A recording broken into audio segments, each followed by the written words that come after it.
Today we are going to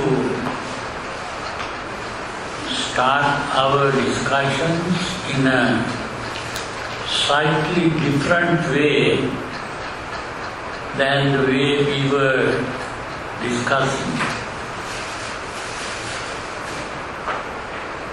Now,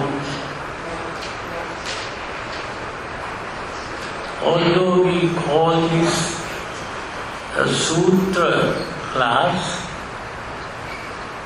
we were talking about the teachings of the Buddha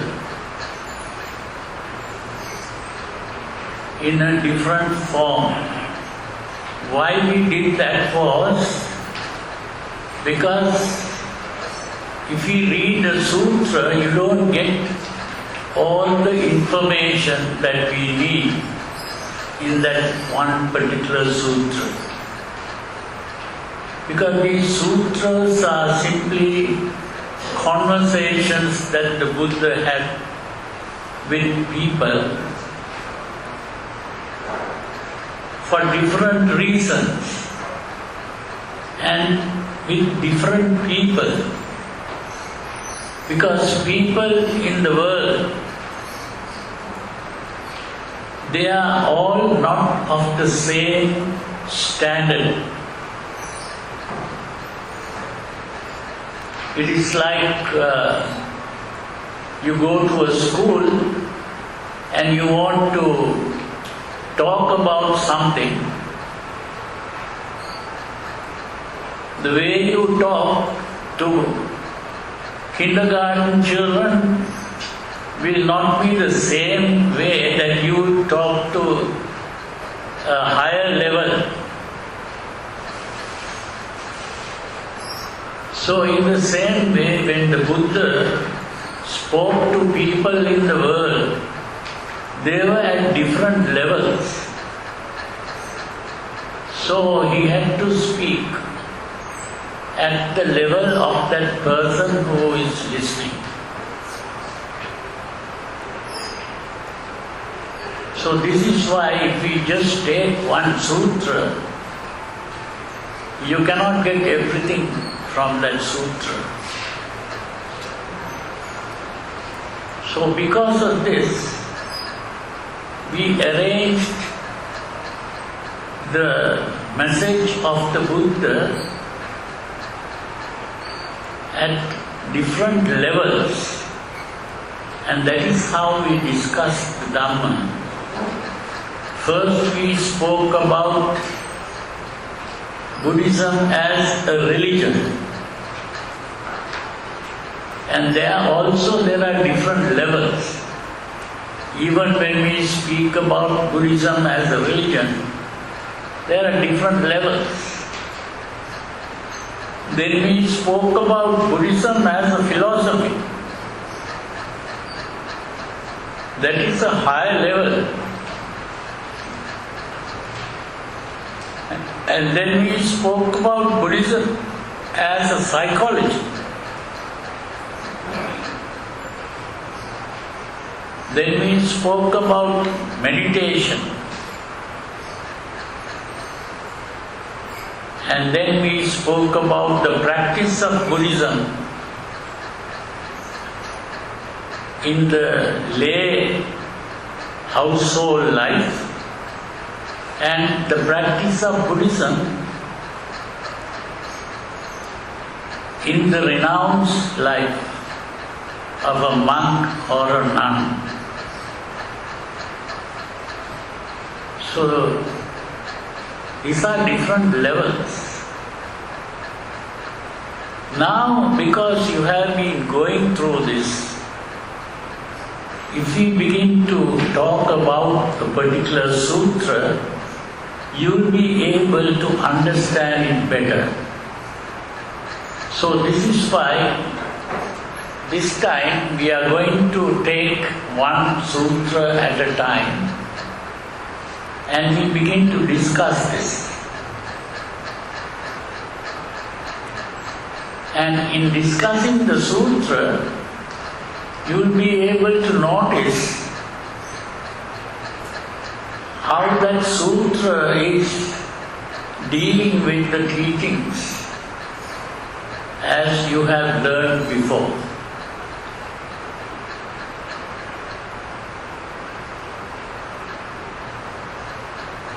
The sutra that we have chosen as the first sutra to discuss is a sutra that was used by the Arahant Mahinda. That means during the time of Asoka, who was the emperor of India at a certain time, and he sent missionaries to various parts of the world, and the missionary that was sent to Sri Lanka was this monk who was called Mahinda. And he was really a son of this Emperor Asoka. He was a son and a daughter were ordained as monk and nun. Both were sent to Sri Lanka.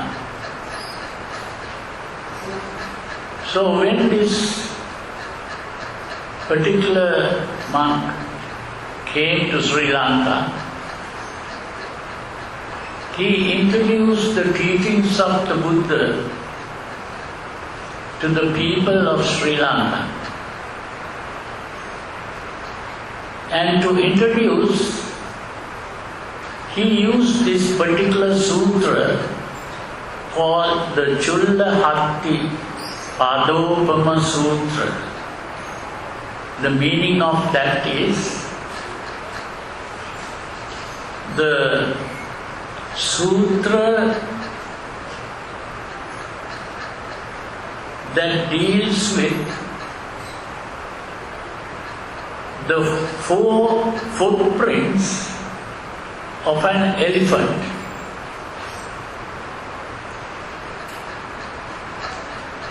You see, all these particular sutras come with a story. The Buddha propagated the Dhamma in the form of stories and also as analogies or similes.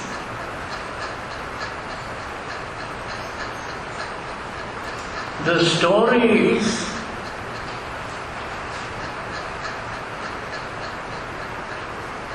during the time of the Buddha, there was a Brahmin. You know what a Brahmin is? Today the Brahmins call themselves Hindus. The word Hindu came from the Muslims who came to India and destroyed Buddhist places.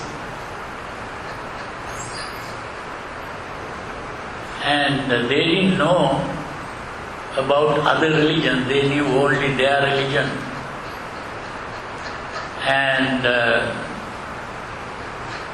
they thought all other religions were bad, only their religion was good. So they wanted to destroy all other religions. So That's how they saw all the religions in India at that time as just one religion. And they called it Hinduism. The word Hindu came that way. But there was Brahminism, there was Jainism, there was Buddhism, so many religions there. But they saw it only as one thing, which was Hinduism. And that word came from the Indus River. The name of a river called the Indus or Hindu. So,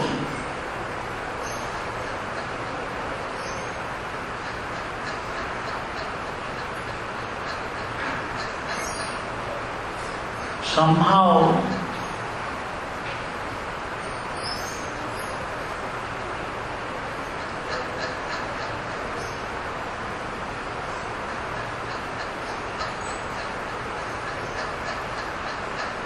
when this Mahinda, the thera, Mahinda, came to Sri Lanka, began to speak about this particular sutra. The sutra was about a Brahmin called Janusoni.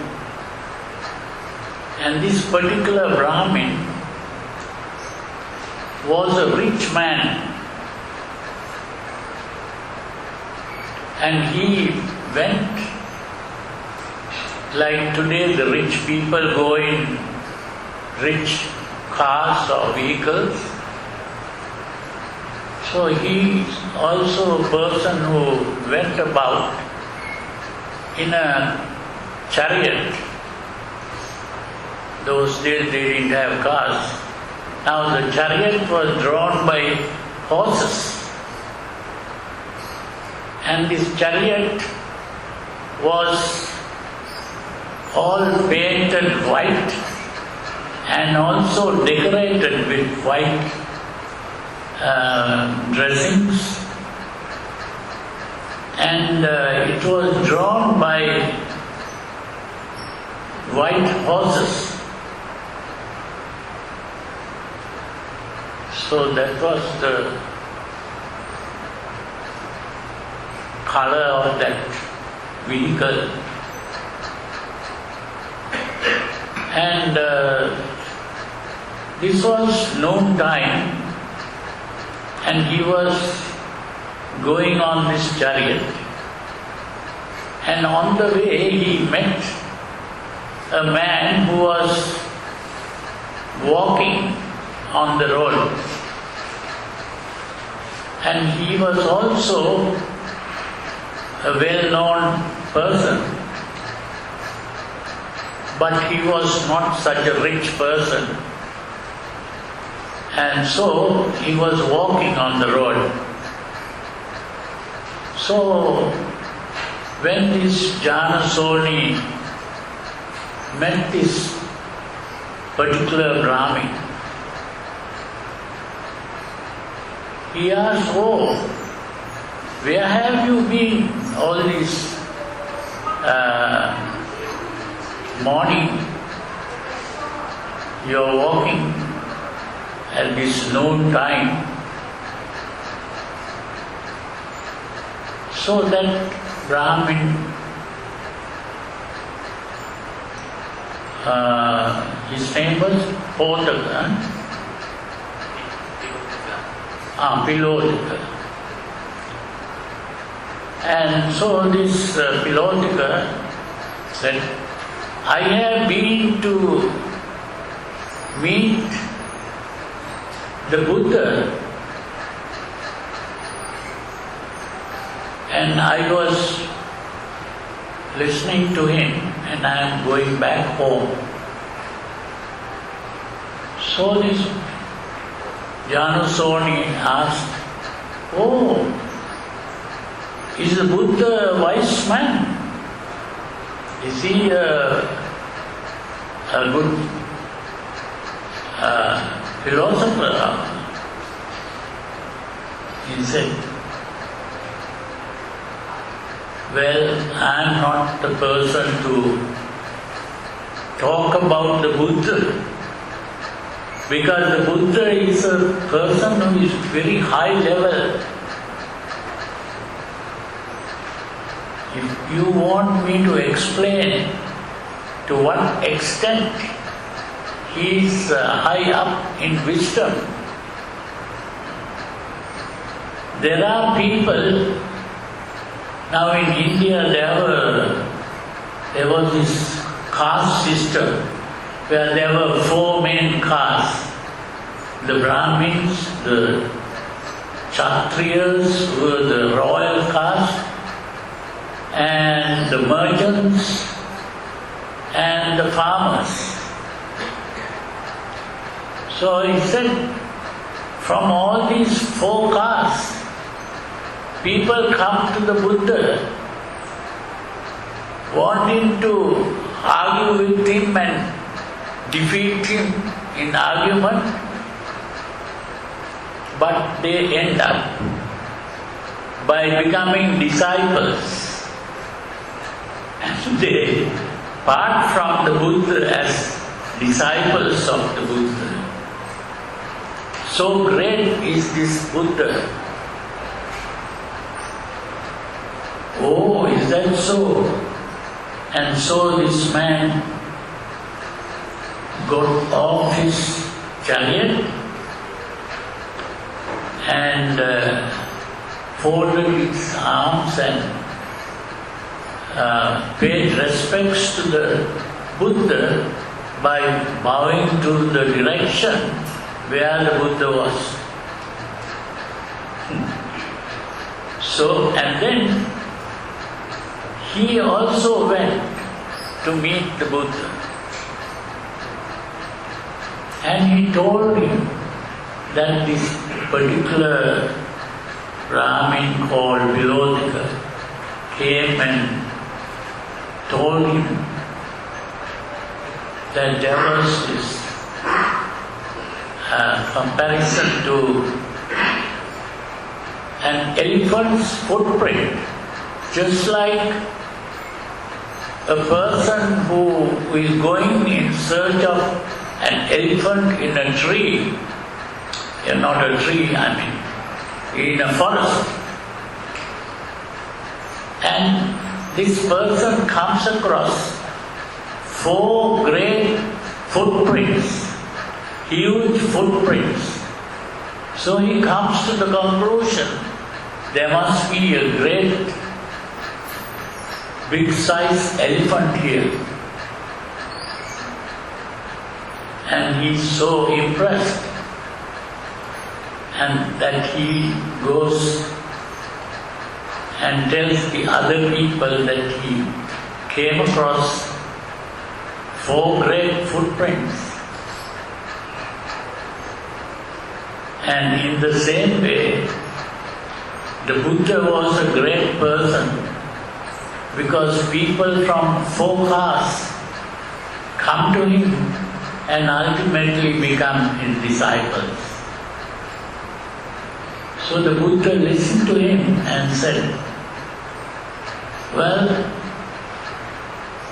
that is good, he has praised me, but I will try to explain this further to you. And he used that same analogy to explain the teachings of the Buddha. And in order to do this, he said, suppose a man who wants to find an elephant, maybe for the king,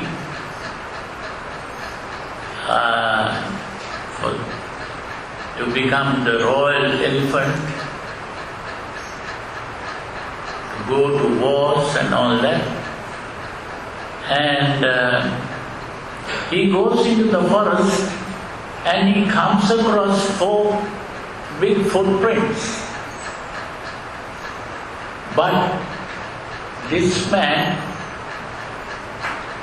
sees the footprints but does not come to the conclusion that he has seen the footprints of a great elephant. Because sometimes there are she-elephants who also have great big footprints. So that may not be the real elephant.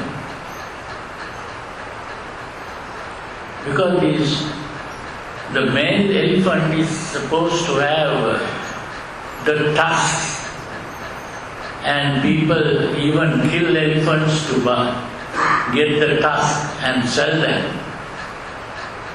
So I was interested in this big elephant with tusks.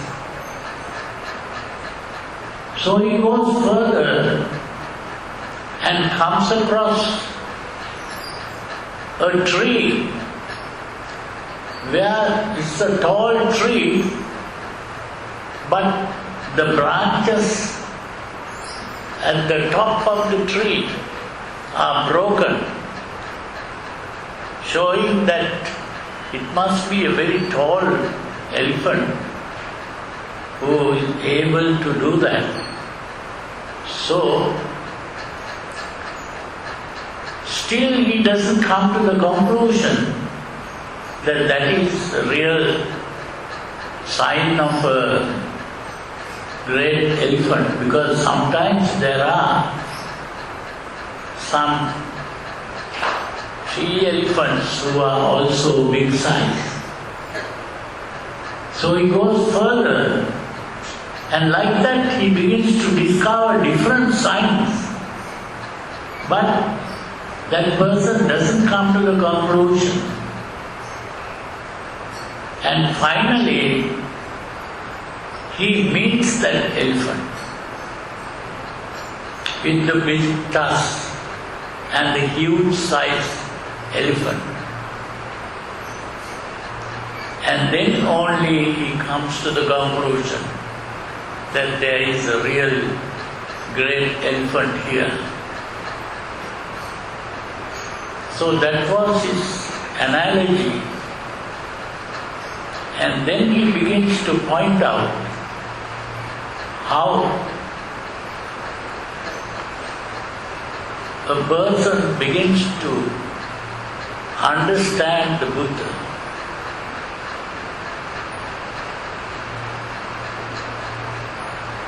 And he shows the path in that. And the path, as I have told you earlier, is nothing but the sublime eightfold way, which is normally called the Noble Eightfold Path. It's the sublime eightfold way. But it is presented in a different way to be easily understood. So in talking about this, you know, the first step in this eightfold way is what is called Samma Ditti. Samma Ditti we have translated as the harmonious perspective. The harmonious perspective. The harmonious perspective is not another view. That is why it is not correct to translate it as right view. is not another view. It's another way of looking at life. Just as if you have a camera and you want to take a picture, you can take a picture from different angles. And the picture that you take from different angles will be different. So in the same way, this harmonious perspective is a different way of looking at life.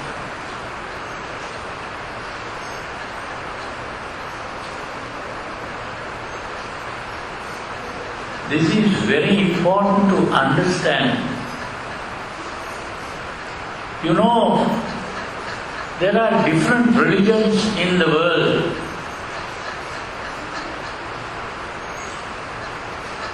And we think they are different religions. But actually there are no different religions in the world.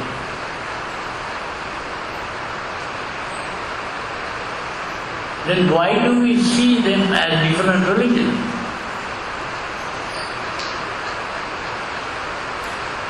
To understand this, we have to understand what we call a culture.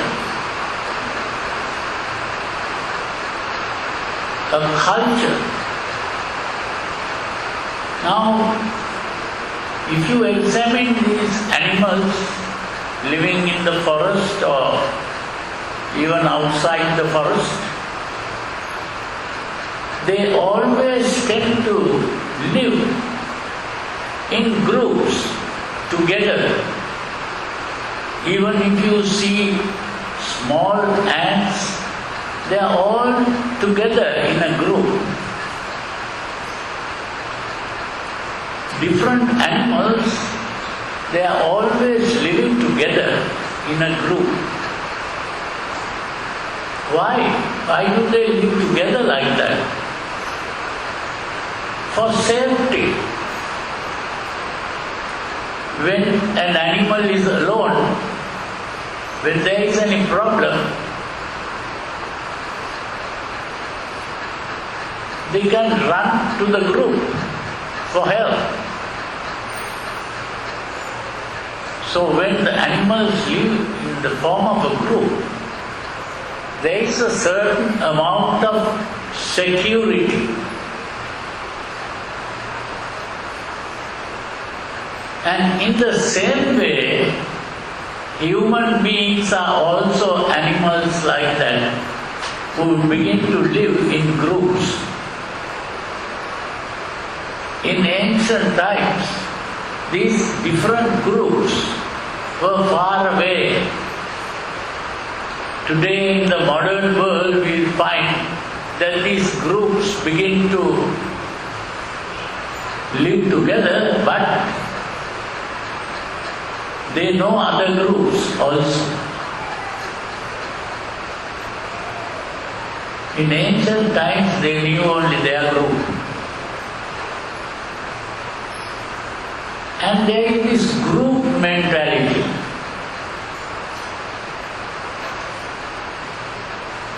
Even human beings of one group think the other group is of a lower category. Only our group is the higher category. And if some individual from one group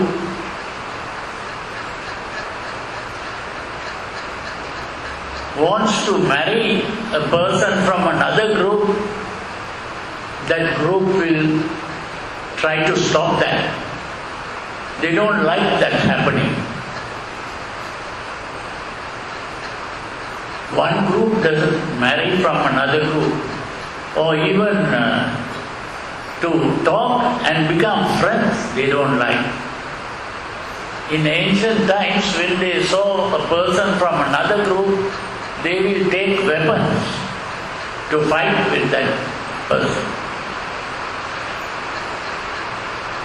So that same attitude is there even today.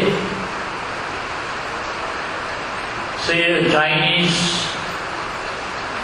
girl will not want to get married to someone from another, say Indian or maybe some European, something like that.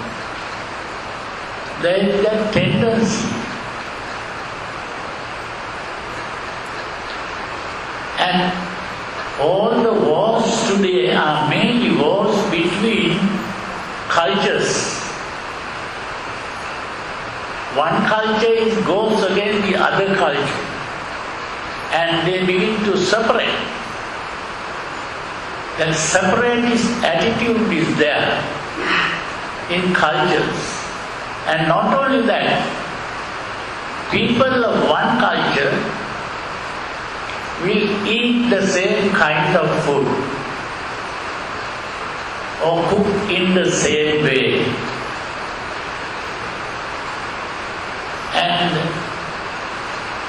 each group will dress also in a similar way. They will speak a similar language.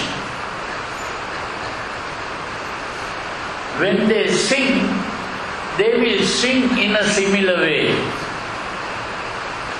When they will dance in a similar way.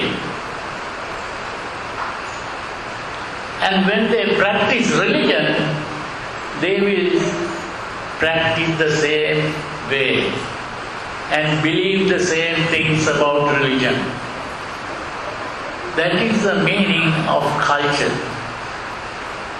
And this is the reason there are so many religions in the world. These are not so many religions, these are so many cultures. Today in the modern world, there is what is called intercultural relationships, intercultural marriages, intercultural cultural exchange, one culture exchange from other cultures. Like the Westerners like to learn some Chinese or Japanese things like karate or acupuncture or maybe things like that. And in the same way, the Chinese and the Japanese will want to learn some of these things that the Westerners have found, like electricity, making various machines, and so many things like that. So through cultural exchange, we begin to become friends. And that is what is called civilization. So there is a difference between being civilized and being cultured. Culture and civilization are two different things. So what we really need is to unite and learn from the others, share and care for others. This is becoming civilized. And this is what the Buddha taught in India. Buddhism is not a culture. The Buddha was not a Brahmin. Buddha didn't accept the views of the Brahmins. Although Brahminism was there during the time of the Buddha.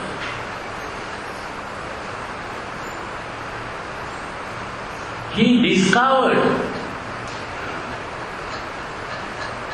his own way of living.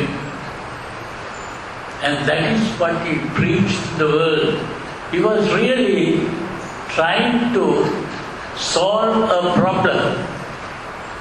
He began to see the problem of life or the problem of existence. Now, out of all the animals in the world, the human being is also an animal according to modern scientific thinking. And these animals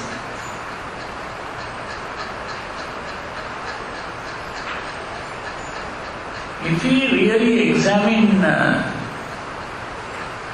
modern biological thinking, that is the study of life. Biology is the study of life.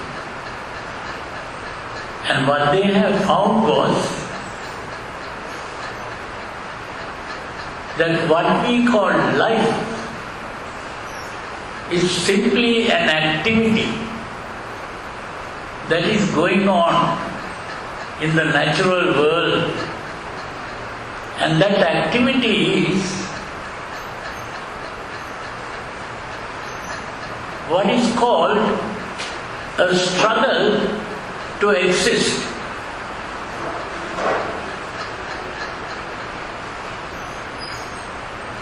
It is a struggle to exist. And this struggle to exist means that every individual in the world, whether animal or human being, and even plants, every individual plant or animal has to die. And no one likes to die. Everyone wants to keep on living. This struggle to keep on living is what Charles Darwin saw as the struggle for existence.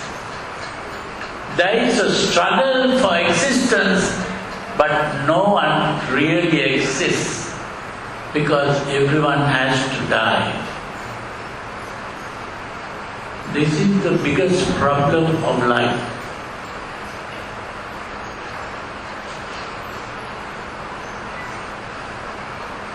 This is creating an insecurity.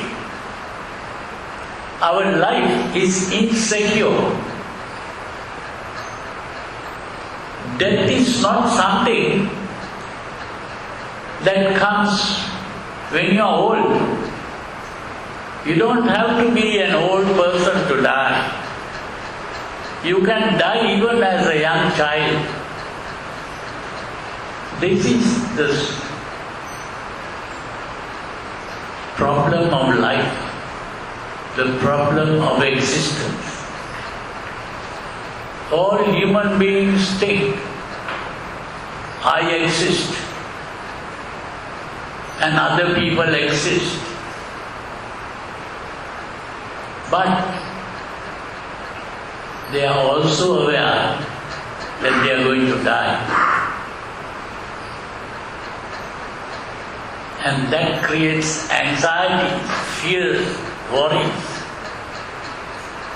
This is what the Buddha called suffering, dukkha. Why people are worried all the time is because they are suffering all the time. Worrying not only about death, but about the impermanence of everything in the world. All love affairs, all attachments, all possessions, they are all impermanent. that impermanence is what is creating all the worries. And things don't happen in this world just as we want it. We want many things, but we can't get everything that we want. So even if we have some things that we want, but we don't have one thing that we want, we will be unhappy. We will forget about all the other things that we have, and we will be thinking about that one thing that we don't have, and we will be worrying about it. So this is the unhappiness, the worries, the anxieties of life. And it is because of this insecurity of life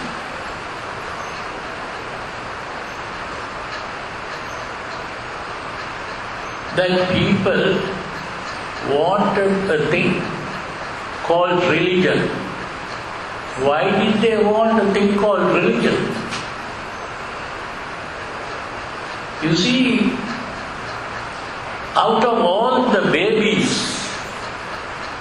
or the infants that are born in the world, the human infant remains helpless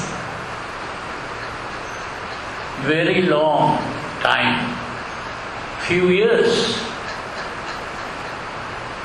And when a small child is in trouble, what does the child do?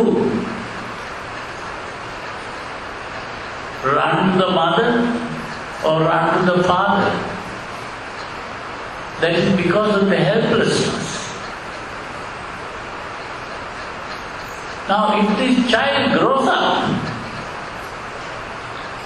and becomes an adult, what happens? When that adult is in trouble, where can they run? Can they run to the mother or the father? They begin to realize that the father and mother are as helpless as themselves. Now where can they run?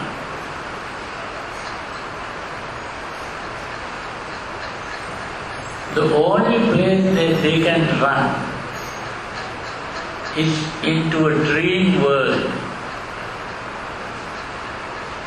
And every culture has found a way of running into a dream world. Every culture,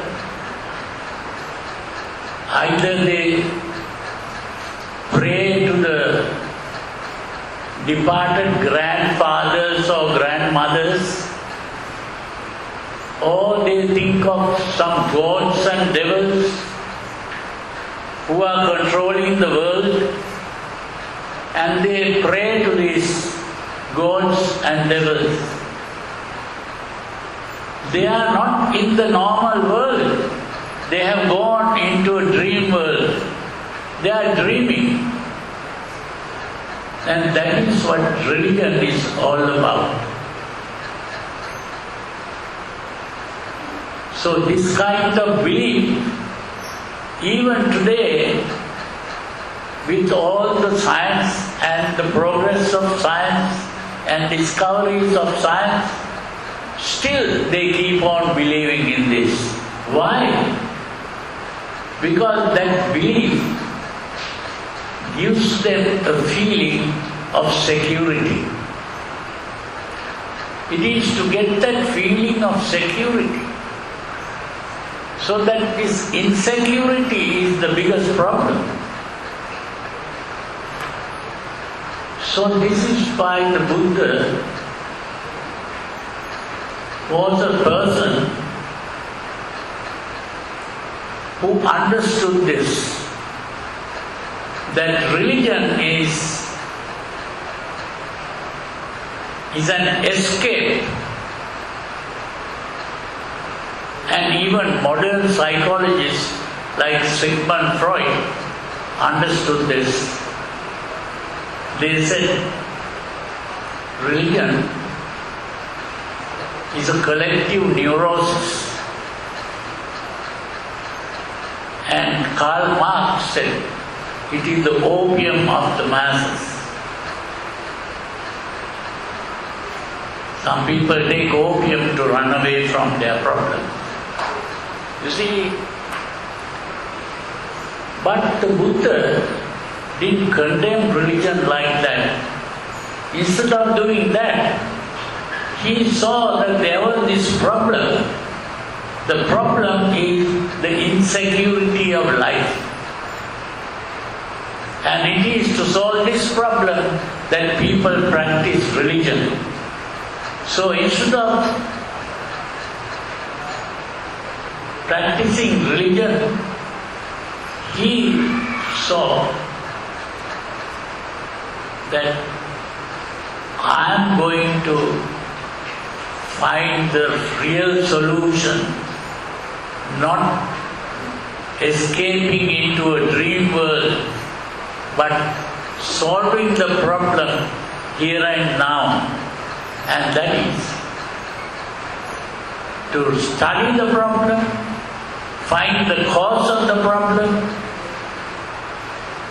and find the way to solve the problem by getting rid of the cause.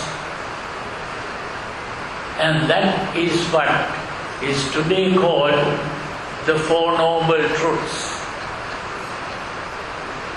which I call the supernormal reality. It is supernormal because it is not the normal way of thinking. Because the Buddha saw that when we think about the mind, there are two parts of our mind. One part is the thinking part,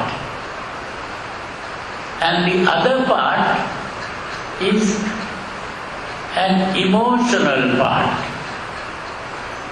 Normally people call the thinking part the head, and they call the emotional part the heart. So they speak of the head and the heart. But they don't realize that what they call the head is really the activity of the brain. And what they call the heart are the emotions.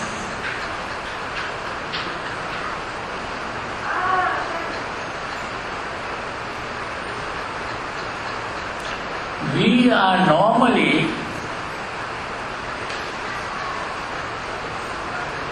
carried away by emotions most of the time. Our life is based on emotion. We have desires, we have hatreds, we have fears, we have worries. Those are the emotions.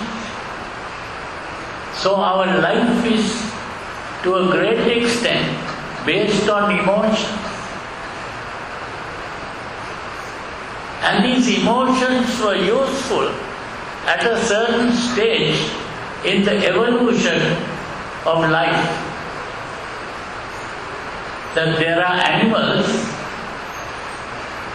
they are using emotions to survive. But when the human being came into being, the human being got something better, and that is the ability to think and reason out.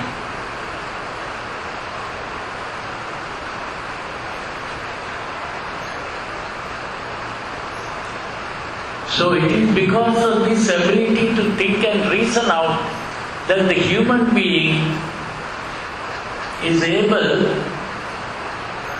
to solve problems that animals cannot solve. And that is what we today see as science. So the progress of science, all these electricity, the fans and air conditioning and all these things came from the thinking part of our mind.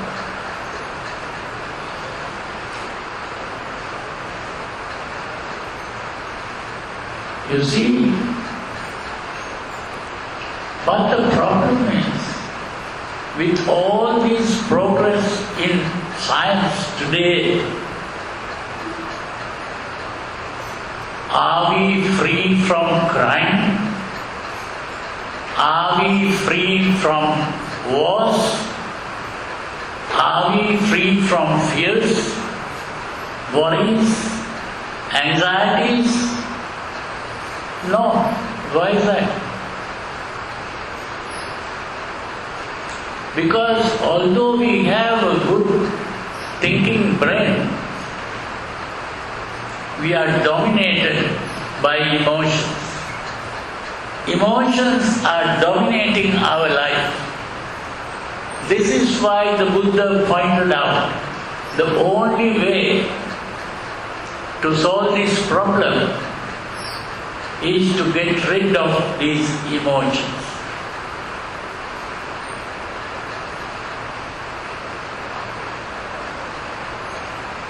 Now, earlier the scientists today thought that emotions cannot be got rid of. There is no way, because they are built into the system. But today, with the coming of new research in the brain, today they have begun to realize that it is possible to stop the emotional activity and to live a life controlled only by the thinking part. But unfortunately, although they have discovered this, no one has put it into practice properly. It was the Buddha who ultimately achieved this. And that is because from time to time in the world, human beings progress in the evolution of the mind and come to that level which we call Buddha. But as circumstances change, people begin to neglect their life and ultimately continue suffering. So only occasionally Buddhas arise in the world.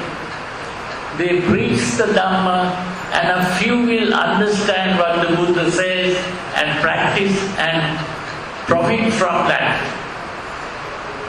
But after some time again, people will become very slack and that real development will stop.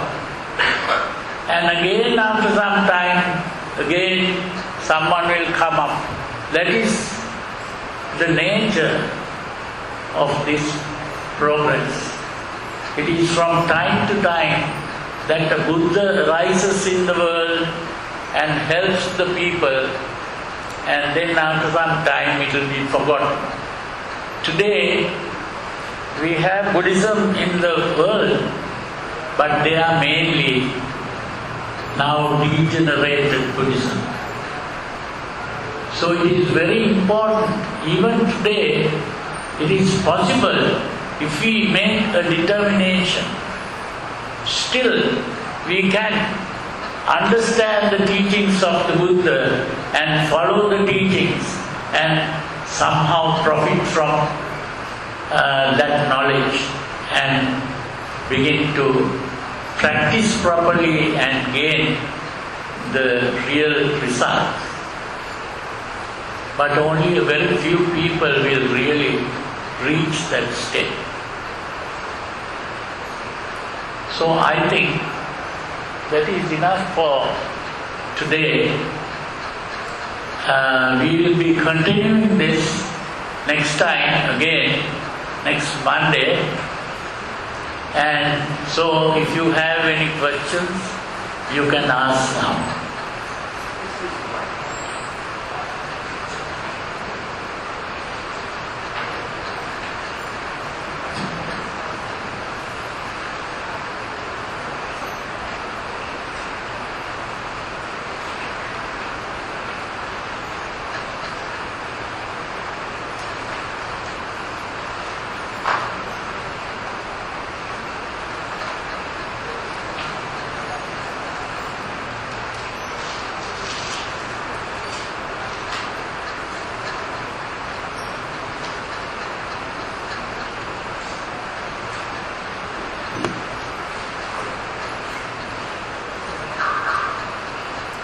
You have a question?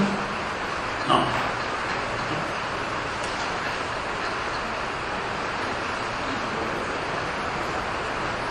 Well, if you have no questions, you can go home and think about this, and you come again next week and we'll discuss further. You read the sutra about it. Yeah, and now you have got the sutras, everyone got it. So you should read the sutra, and we are discussing more than what you get in that paper. So you have to understand it fully. I didn't read enough, Bhante. There are more than 40 here. What? Short of sutras, like the prince of Nepal. Short of what? Sutras, like the prince. Oh. Well, the number is more than 40. More than 30.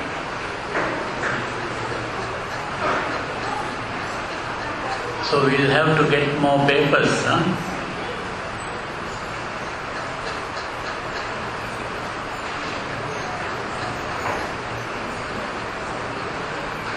So we'll bring this to an end today, and what? Young Ravi is the young Ravi. Oh, yeah.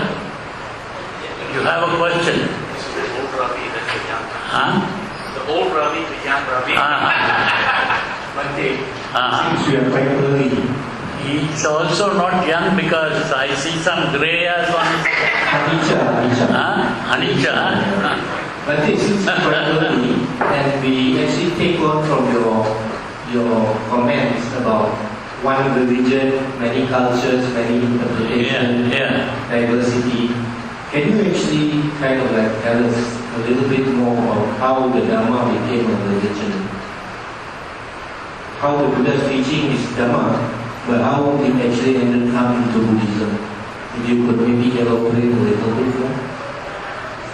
Well, how the Dhamma came means, you see, all these other religions are based on the belief in gods, taking refuge in supernatural beings, which are all a dream. So it is only in the teachings of the Buddha that you find that this seeking help in supernatural beings are stopped. But that doesn't mean that today most cultures still hold on to that old belief because they have not fully understood the teachings of the Buddha. Although they call it Buddhism, it is not real Buddhism. Because Buddhist cultures are not real Buddhists. Because the cultures are really what each culture carries. That means that every culture will absorb Buddhism but retain the old beliefs. Because those old beliefs are necessary for the feeling of security. Now this is why when I enter a Chinese house, every house there is an altar with all the various gods and the various Kuan Yin and what is other gods you find. All that is because they have not understood the teachings of the Buddha. All other religions are what are called theistic religions. Theistic means belief in gods. There are two kinds of theistic religion, monotheistic and polytheistic. Polytheistic means worshipping many gods. Monotheistic means worshipping only one God, the creator of the world. And Buddhism is not monotheistic or polytheistic. Buddhism is humanistic. Humanistic means recognizing the powers of the human being and the intelligence of the human being. Today the world is progressing in a humanistic way. In ancient times, when a person is sick, they run to the church to get help from gods. But today, they run to the hospital or the doctor. Why? Because they have faith in the doctor. That is human intelligence. So this is why today the world is gradually becoming more and more humanistic. And Buddhism is a humanistic religion, not a theistic religion. That is the main difference between Buddhism and all other religions.